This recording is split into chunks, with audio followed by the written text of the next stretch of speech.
We live in an age of so many great time-saving devices. And it's paradoxical that we live in this world of unparalleled convenience and yet seem to have less time than ever for our personal lives. We spend a great deal of time either working for or taking care of these time-saving devices. If you doubt that, when you go home this evening, count up everything in your house that has a motor in it. Right? Dishwashers, dryer, washing machines, just all the things that have motors in them, and how much time you have to spend taking care of those things.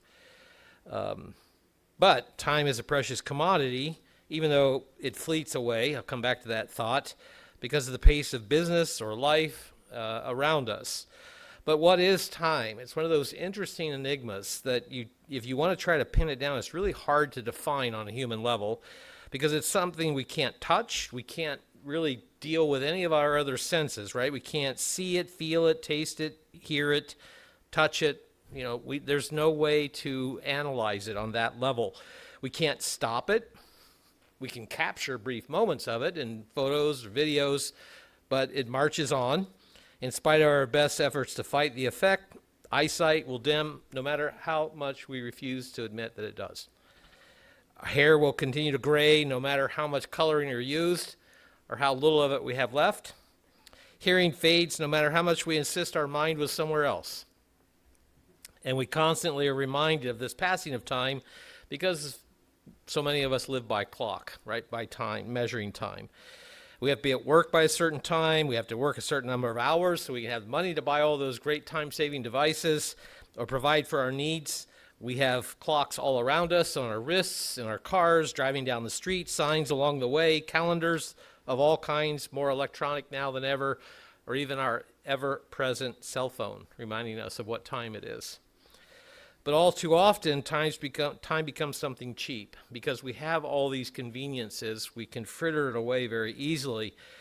And oftentimes we'll say, I just don't have enough time, when really the problem we have is time management, but still. Or we might say, I simply lost track of time. But God is the master of time. And part of what we do coming before him is to consider things like this. But let's be reminded of part of God's nature, if you will, in Isaiah 57. Because he exists on a plane that we, quite honestly, can't really understand. We know that he is spirit, and as such lives at a time. We'll come to that here shortly. So he's not constrained or limited by it.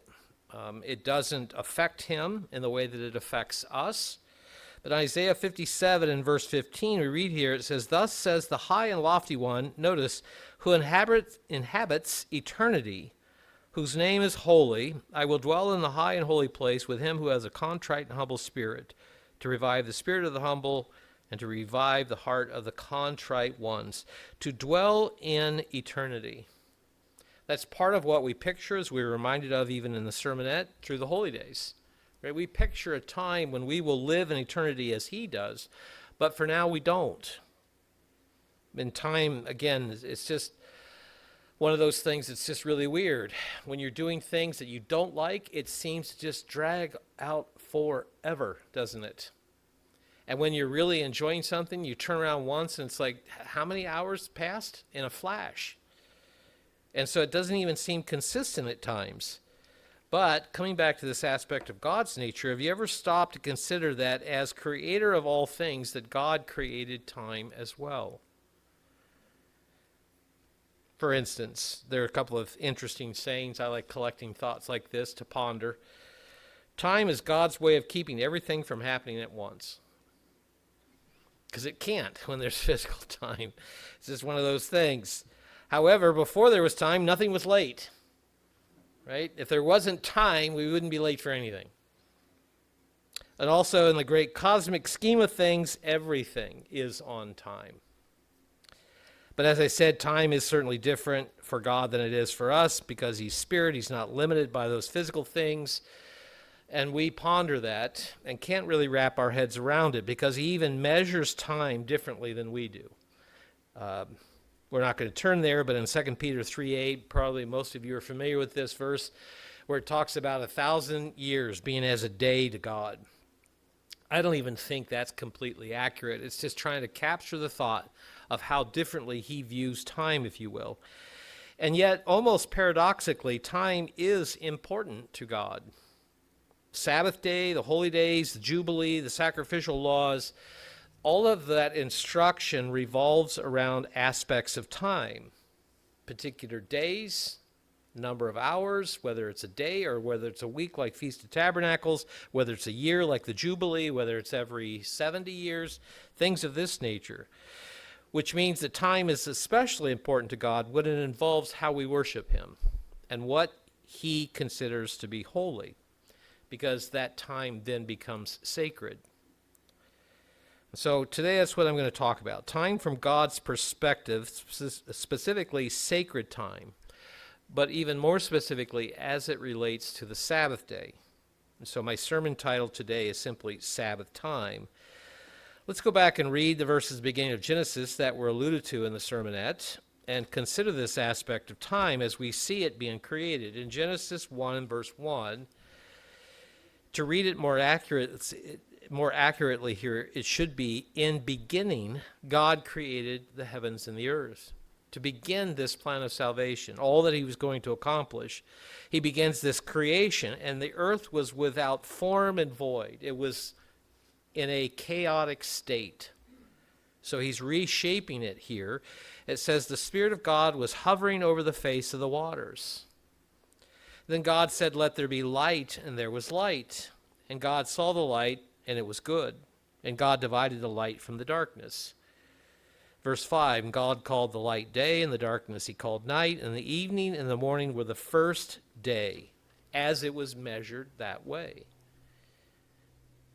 God marked time here, specifically a period of the earth revolving once to cycle through a night and daytime portion. If we move down to chapter 2 and verse 1, then after he finished those 6 days of creation, it says, thus the heavens and the earth and all the hosts in them were finished. On the seventh day, God ended his work which he had done, and he rested on the seventh day from all the work which he had done. So even pondering this, what does rest look like to God? He wasn't exhausted. This wasn't taxing to the point where he needed to take a break, but he paused here for a very specific purpose. And so in verse 3, it says, and God blessed the seventh day and sanctified it, because in it he rested from all of his work which God had created and made. So the seventh day was made for a different purpose, time-wise. The word sanctified here means to consecrate, to purify, or to make holy. So God took a specific period of time, 24 hours of time, 1 day out of 7, and he set it apart. He sanctified the Sabbath day, making that day holy to him. But again, I asked the question just a moment ago, what is time?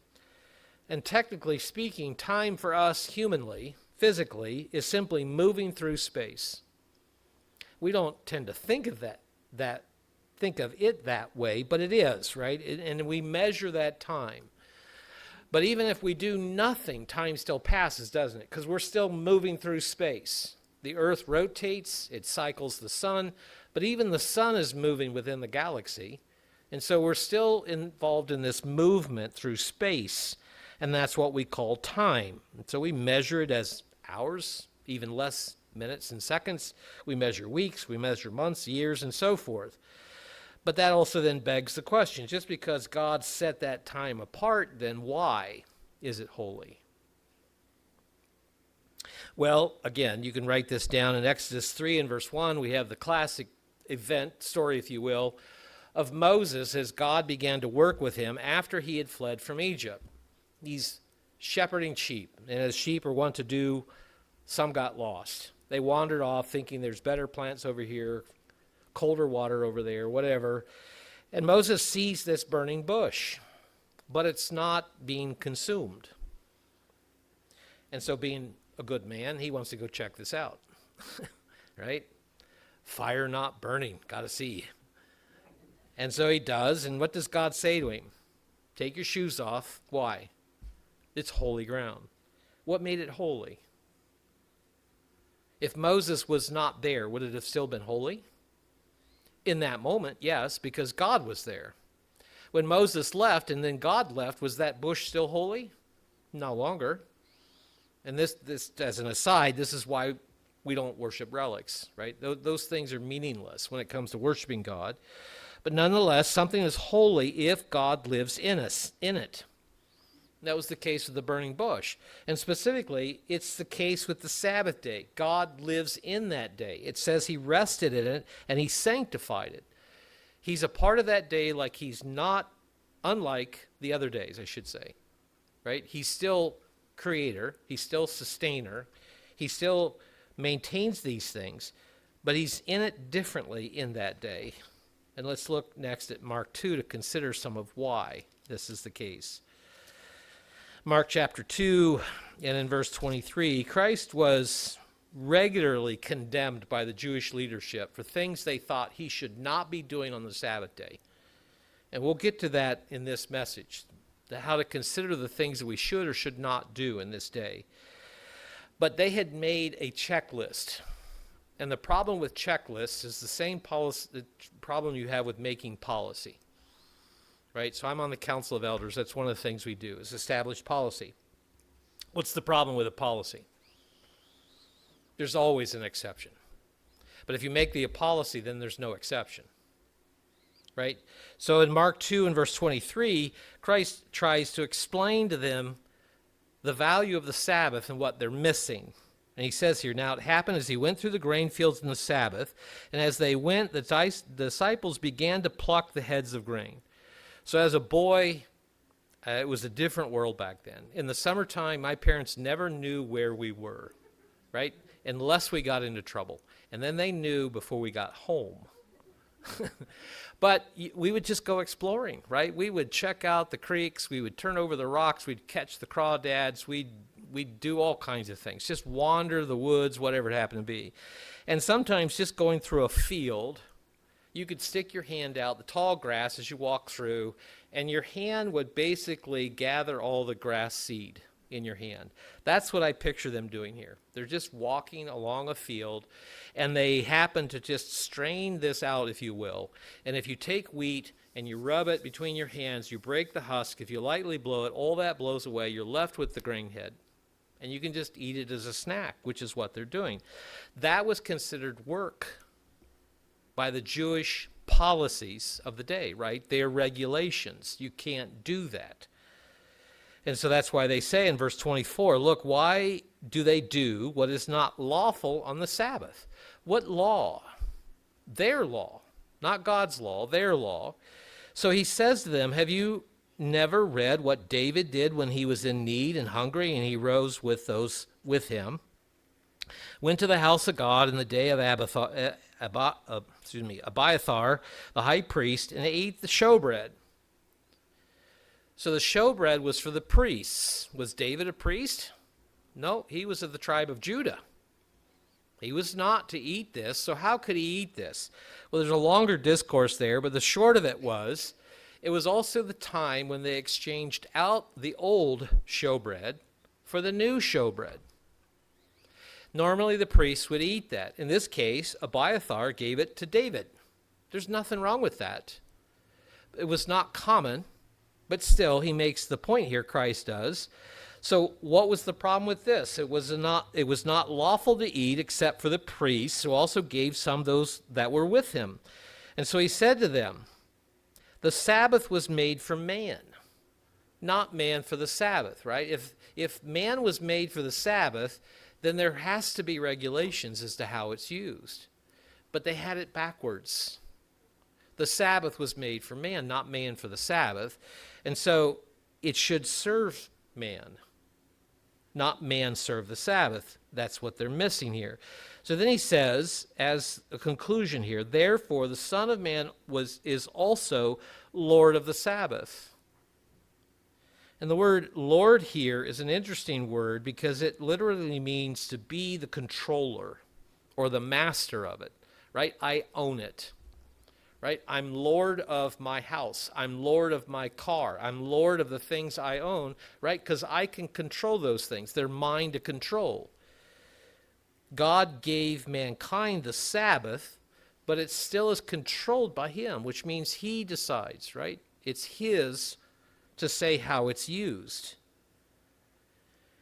And so then we look at verses like Leviticus 23 as we go through every holy day and we consider those holy days. He tells us how to use them, when to assemble, what to do, what our viewpoint, what we should ponder, if you will, on those days.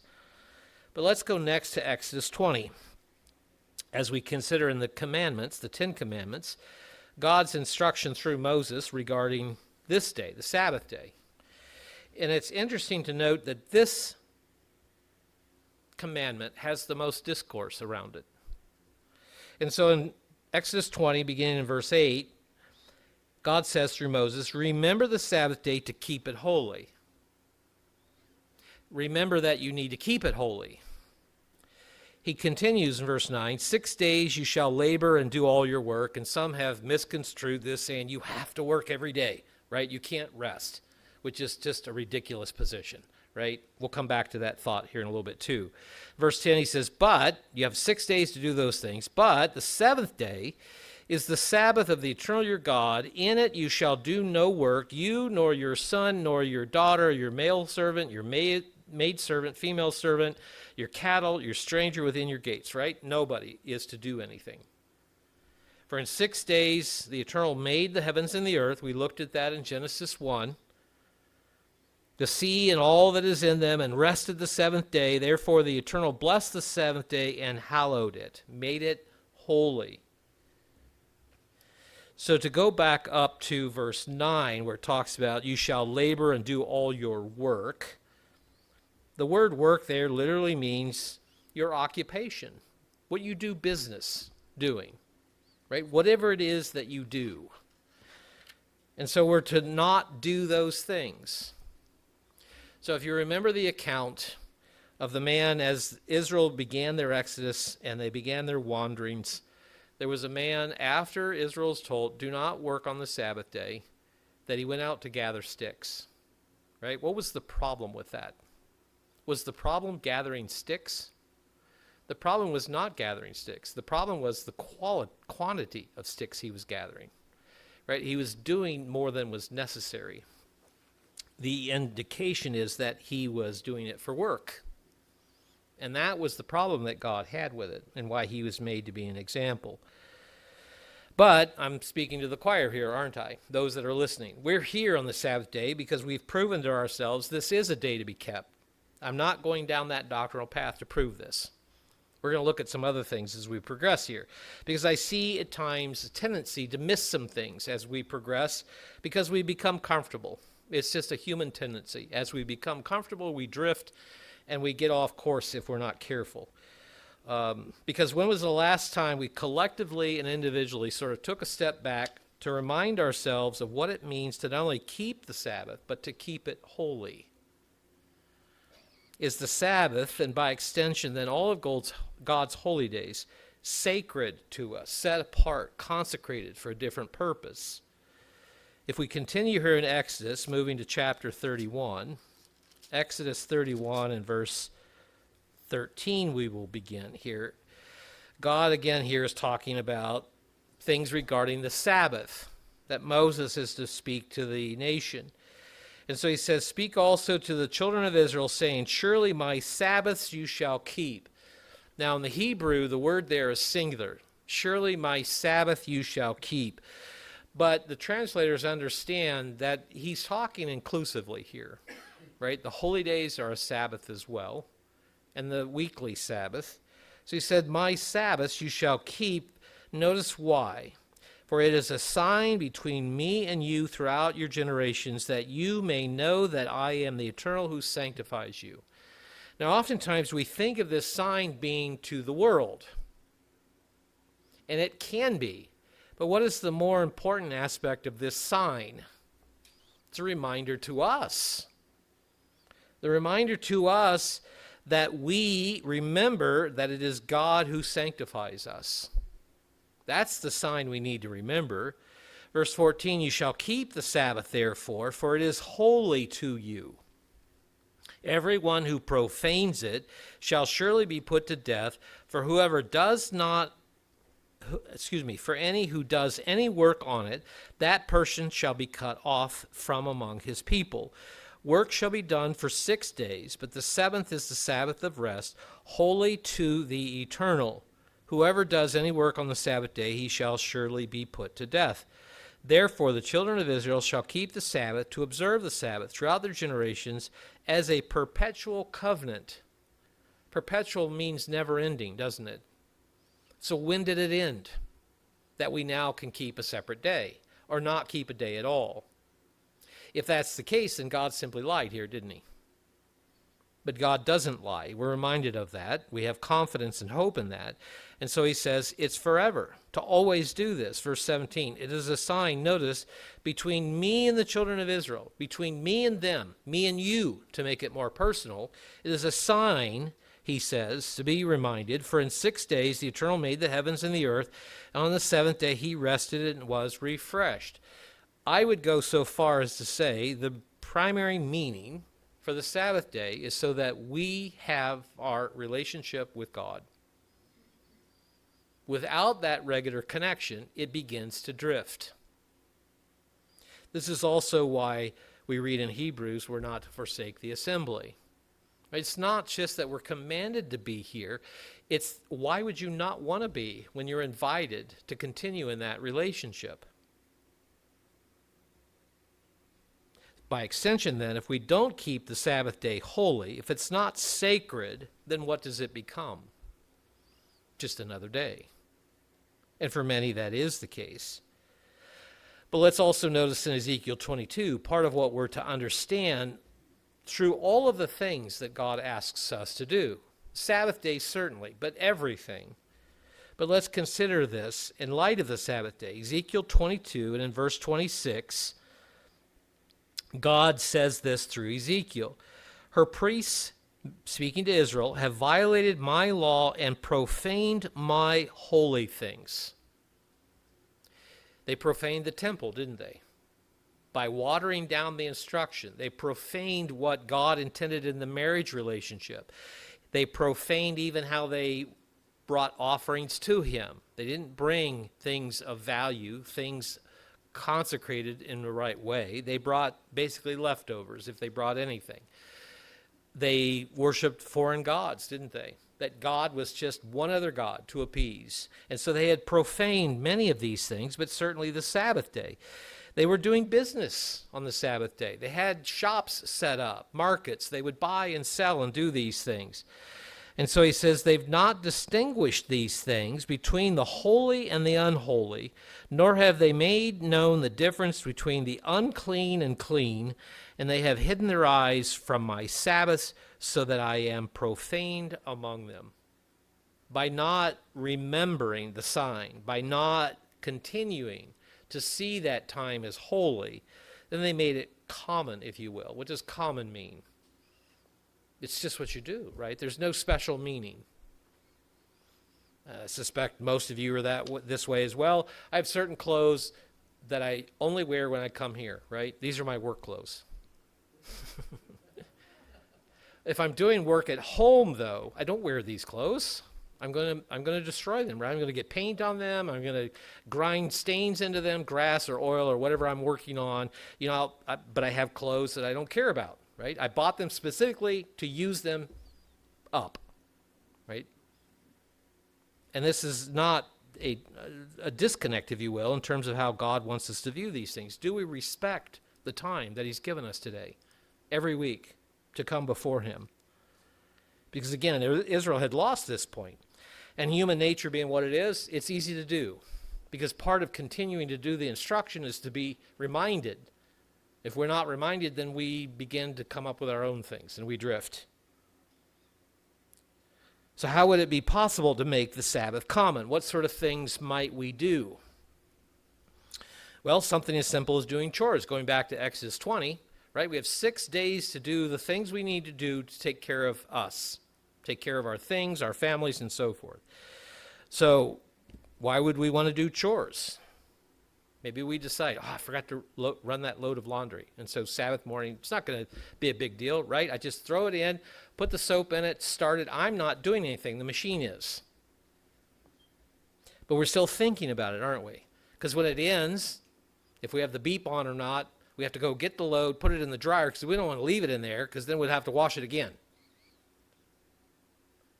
So then this is what's on our mind. Even something as simple as stopping to get gas. Because after all, I mean, if I'm going to get gas and I get a car wash with it, why would I not run it through the car wash? Because we live in a world of such conveniences, and that's the reason why I started where I did, it can be easy for us to blur the line between holy and common on the Sabbath day if we're not careful. Can we not get the car gassed up? Well, about 15 years ago when I had 4 congregations, one of them being Eau Claire, it took me almost 5 hours to drive to Eau Claire. There's no way from my house I can drive to Eau Claire, drive home without getting gas. Unless I put a really big gas tank in my car. It just doesn't have enough gallons of gas in it to do it. I would still try to mitigate that. I would make sure I filled up the end of day Friday, so I had the fullest tank possible. I could make it to Eau Claire Friday night. We always stayed overnight because it was such a long drive. We did a morning service in Eau Claire, and then we drove an hour and a half to Dells, did services there, drove almost 2 hours home. During the longer days of the year, daylight portion days of the year, I would still have to stop and get gas. I simply could not make it home. In the wintertime, I could get gas on the way home from the Dells. It'd be after dark. But the point is, I still had to do it, didn't I? To fulfill the responsibilities I had been given. We're not talking about that. We're talking about when it's Friday and it's like, oh, I don't feel like stopping. I'll get gas in the morning, sort of thing. Because that word sacred is important, right? It's set aside for a different purpose. It's a gift to us, but it is still God's day, which means it's not ours to decide how we use. We have 6 other days for that. We could apply this to any other errands. I forgot to pick up my dry cleaning this week. I was busy all week. I'll do it on the way to church.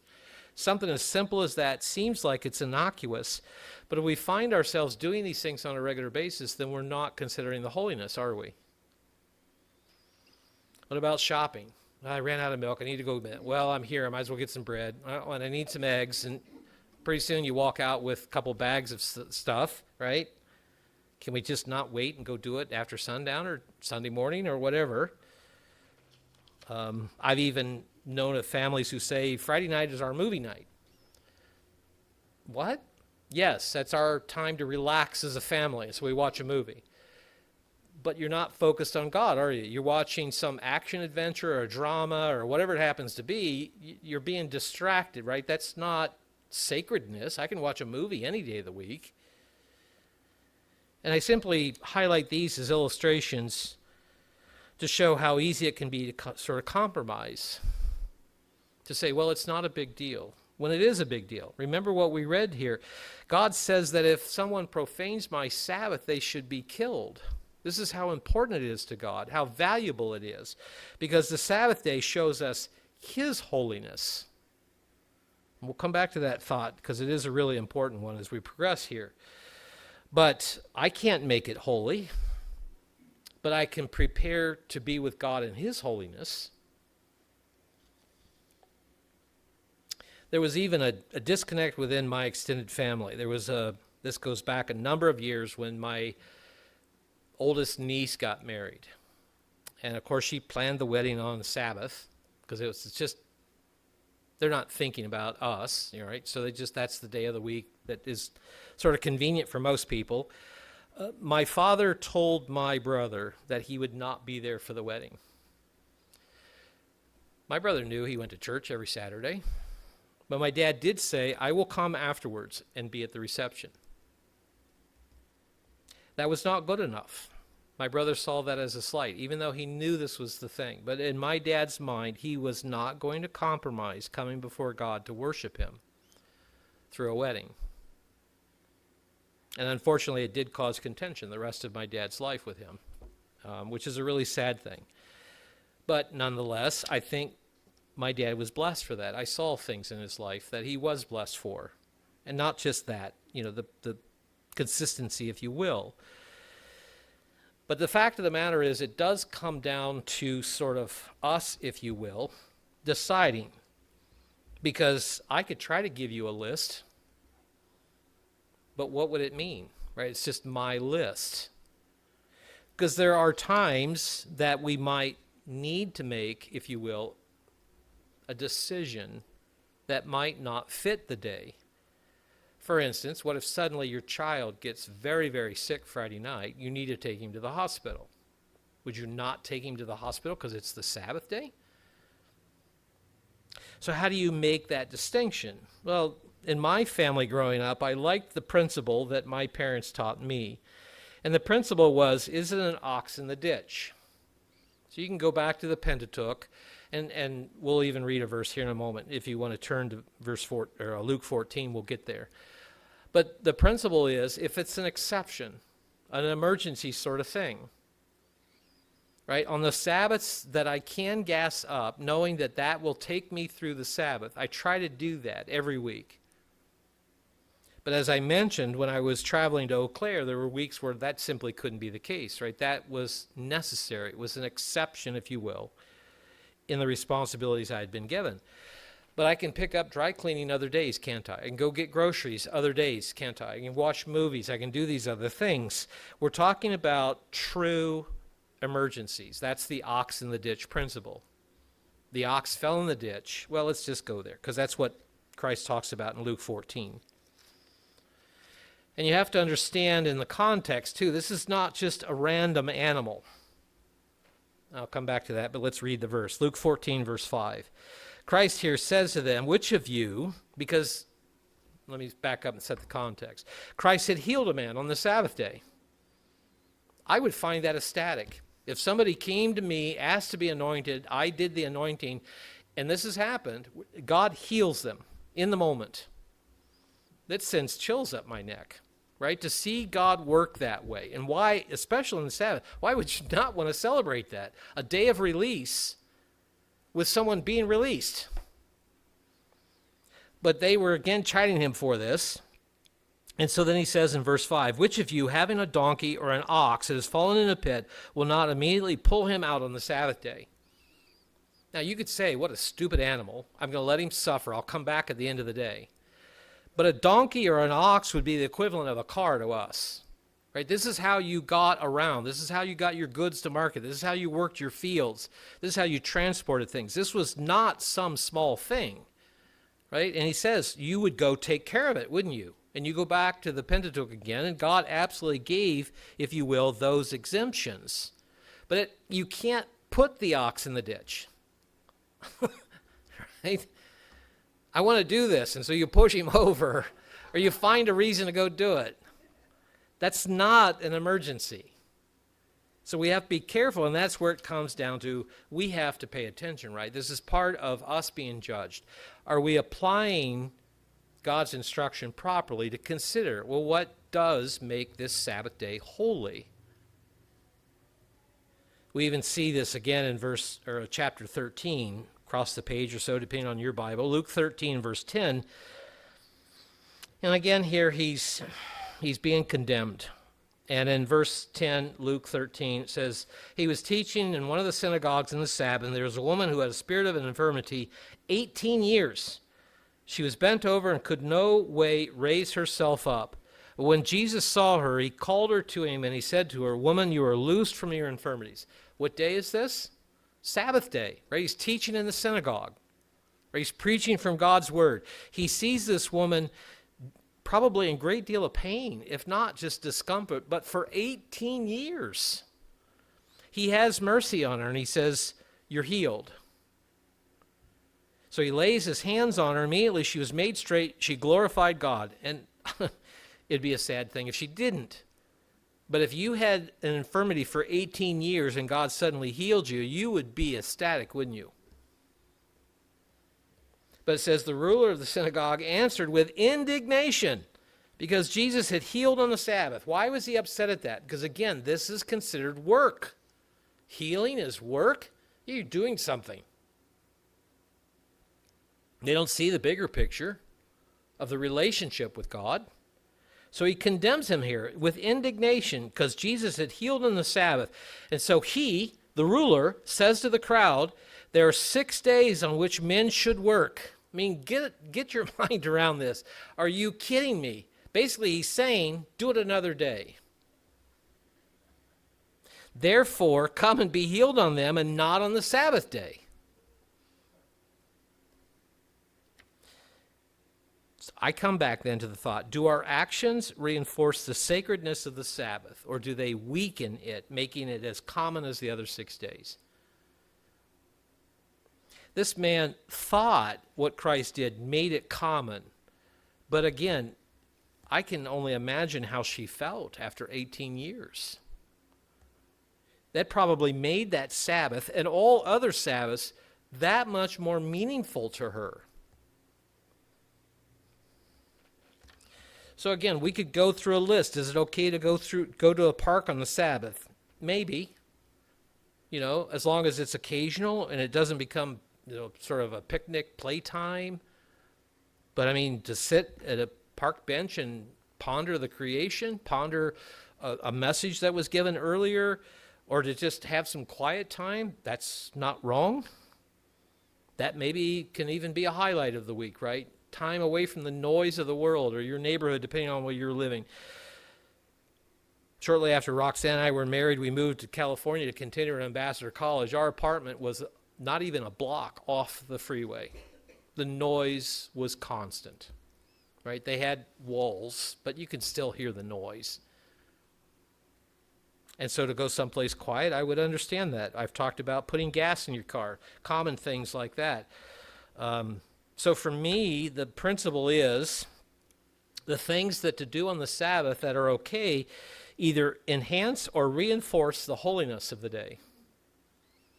Right? We have extra Bible study time. We have extra prayer time. We have extra time just to cut the harriedness, the busyness of life. Right? We can have a brunch instead of a breakfast, right? We can sleep in. We can relax. We can spend time with family. We can call family. We can visit members on the way to church, things of this nature. But things that cause us to reflect upon God and take on more of his character. I say that because of Leviticus 11. Let's go back there. If God made the Sabbath for us, and not the other way around, then what is it we should see in it? What is the value for us? So Leviticus 11, and in verse 44, God speaks, "For I am the eternal your God, you shall therefore consecrate yourselves, and you shall be holy, for I am holy." You shall be holy. What makes something holy? God in it. And maybe we don't think of ourselves being holy because we see our shortcomings, we see our weaknesses, we see our stumbles, in spite of our good intentions or maybe even good efforts, and we can say, well, I'm not very holy. But if God has his Spirit in you, you are. And so we should never give up trying to reflect that. You shall be holy, for I am holy. Neither shall you defile yourselves with any creeping thing that creeps on the earth, for I am the eternal who brings you out of the land of Egypt to be your God. I have brought you out of the world. I have shown you those gods are no gods. I have given you a way of life that will bring blessing. So he says, remember these things. I am your God. You shall therefore be holy, for I am holy. God expects this of us. The Sabbath day is a day to help us with that, to be with him in that day, to take on more of that holiness, to be sacred before him, to be marked as sacred. And out of all of the billions of people, and that number just keeps growing, doesn't have lost track, 8 point whatever billion it is now, of the people who live on the face of this planet, he's chosen us. He's chosen you to be the example that it can be done. And people watch us. I remind people every so often about this. We may think that we're fairly anonymous in our neighborhood or at work or a grocery store or whatever, but people still watch. And they may not know who we are, and they may not know what we believe, but they see what we do. And what example are we giving them? In John 15:19, Christ said, I've chosen you. He's chosen us, as we've reflected in the fall holy days especially, he's chosen us to be his priests, to be training, to teach mankind when he returns, to be part of that. He's chosen us to be his first fruits, to show that even with everything stacked against us in the world, that it is possible with his Spirit in us. Luke 8, there in the middle of that chapter, talks about us being a light on the hill. Right, so we live in a very beautiful environment. That's part of why we purchased the house that we did. There's 42 acres of conservancy behind us to the west. Beautiful sunsets. The nearest neighbor looking west is about 5 miles on the other hill on the other side. When they turn on their back porch light, I can see it in a moment.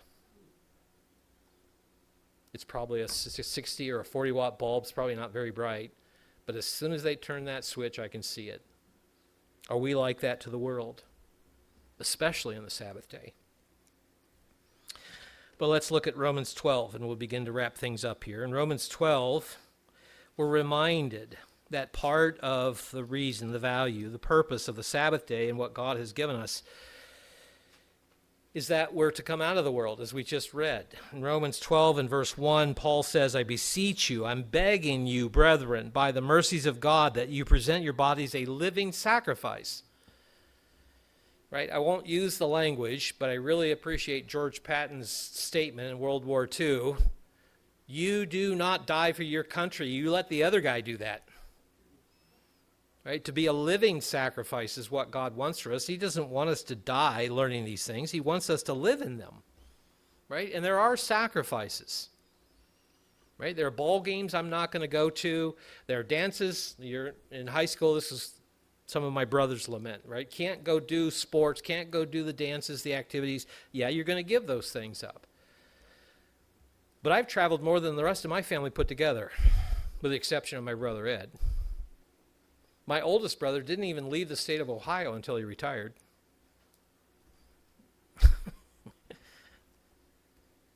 That's just one aspect of it. What about the blessings of health and the blessings of protection and the blessings of so many other things? So he says here in verse 2, then do not be conformed to this world. Right? There are sacrifices, but don't be conformed to it.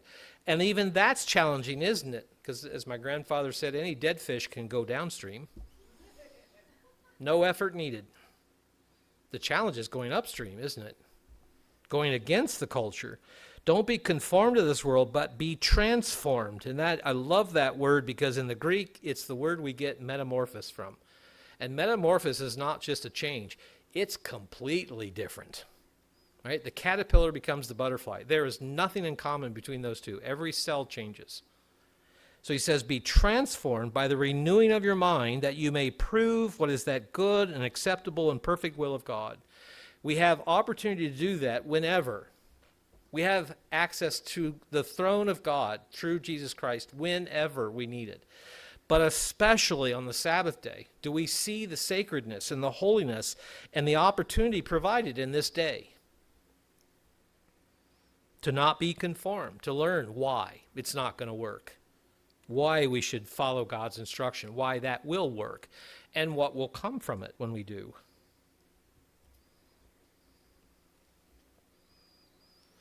In Zechariah 8, this is a condemnation again that God gave regularly to that nation because they just failed to grasp what God was asking them to do. And because they couldn't grasp it, they tried to implement their own reasoning, if you will, and that's always a dangerous place to be. I think I said Zechariah, not Zephaniah. Sorry if I did that. So Zechariah 8 and in verse 8, God says, I will bring them back in spite of the rebellion of Israel, in spite of the rebellion of the world around us, in spite of mankind continuing to eat from the tree of knowledge and good and evil. God says, I'll bring them back because that's why he created everything. This planet, and many have put it this way, it's a razor's edge for life to exist on this planet. That's how thin it is, right? A little bit this way, a little bit that way. Life could not exist on this planet. And yet God has created this planet especially so mankind can learn to be like him and be in his family. And so this is why we remind ourselves of these things. He says, I'll bring them back, and I will dwell in the midst of Jerusalem. Depending on the messages you got on the 8th day, this happens after that day, right? If you read Revelation 22, New Jerusalem comes down, and everything changes, right? You can't have a 1,500-mile cubed city on the face of the planet. It's like a tire out around, right? Which means it doesn't rotate anymore. It says there's no more sun or moon because he's there. You don't need those things. Everything changes. He comes to dwell, which is the meaning of tabernacles, right? He comes to dwell with mankind. And so he says, I'm going to do that. They shall be my people. I will be their God in truth and righteousness. This is the balance of mankind in the last great day. And it will begin with most of mankind beginning in the millennium that we've represented in the Feast of Tabernacles. But this is now for us. We have it in the Sabbath day. We have it in the holy days. God can already dwell with us. We are already his people, and he is already our God. Do we remember that? So let's conclude in Isaiah 58. Isaiah 58 and verse 13.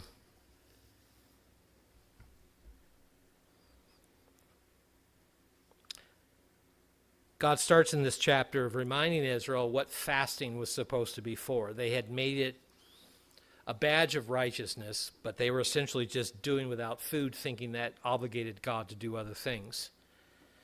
But he comes here to the Sabbath as well at the end of this chapter. So Isaiah 58 and verse 13, he says, if you turn away your foot from the Sabbath, meaning their foot was on the Sabbath, right? How was their foot on the Sabbath? They were trampling on what God said was appropriate for their own purposes. Because he says, if you turn away from the Sabbath, for your foot from the Sabbath, from doing your pleasure on my holy day.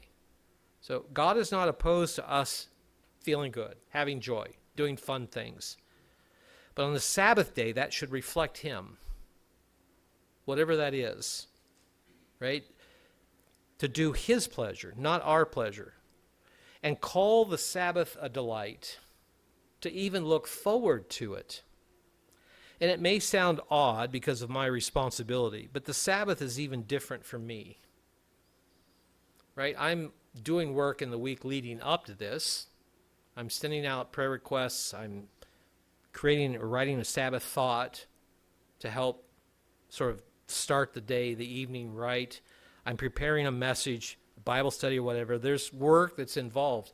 But this day is still different even for me. I try to not do the things that that I can do in the week even for my responsibility for today. I try to not do that on the Sabbath. So I'm not writing a message Saturday morning. I hope it doesn't come across that I have. I try to put some thought into it. I mentioned the gas, some of these basic things. I try not to do things on the Sabbath that I can do the other day, even for my responsibility when I'm here on the Sabbath day. Because I want to call it a delight. Being with God's people, being before him, hearing the messages, learning of these things, being reminded of these things, to be able to call it a delight. He says the holy day of the eternal is honorable. His day is holy. And shall honor him, not doing your own way, nor finding your own pleasure, nor speaking your own words, because those things don't work. Right? We read, I think it's in the Proverbs that says it's not in man to guide himself. Right? This is why the world has the problems it does. This is why we rehearse the plan of salvation that we do, because it takes a mind that is filled with God to understand these things and to know what needs to change. God has given us the Sabbath then to help teach us how to be holy, as we read in Leviticus, to be holy like him, to be able to be in his family. And it's holy time because he lives in it. We can be there with him if we do the same. And the Sabbath day, he seeks for us to be reminded that we are to be a holy people as well. So let's remember the Sabbath day to keep it holy.